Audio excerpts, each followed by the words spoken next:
Catherine Delahunty. While the Minister's thinking about it, I'd just like to support the clause because the SOP by Tracy Martin, because, and I'll make just a couple of very short points because I know that repetition is not welcome in this debate. But the reason that in the first theme, I raised the issue of including the rights of the child and various other UN conventions is because they protect us from discrimination, and this is a discriminatory clause. And it could be argued that private schools have the right to refuse children on this grounds. I don't know whether they do.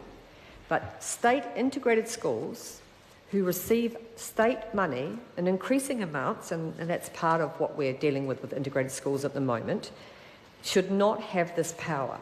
And so I just want to make that point. And that's why we need some tests in the Act. We needed the conventions, and we also need to put this clause back in so that it's fair, because it's just blatantly unfair. It's potentially abuse of human rights, and you can't discriminate.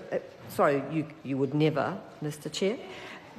The government should never enshrine this kind of discrimination against the human rights of students because of race, economic status.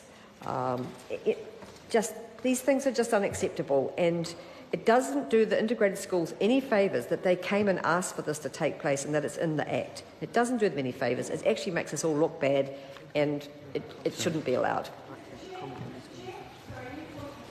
Tracy Martin and then the Minister. Oh, thank you very much.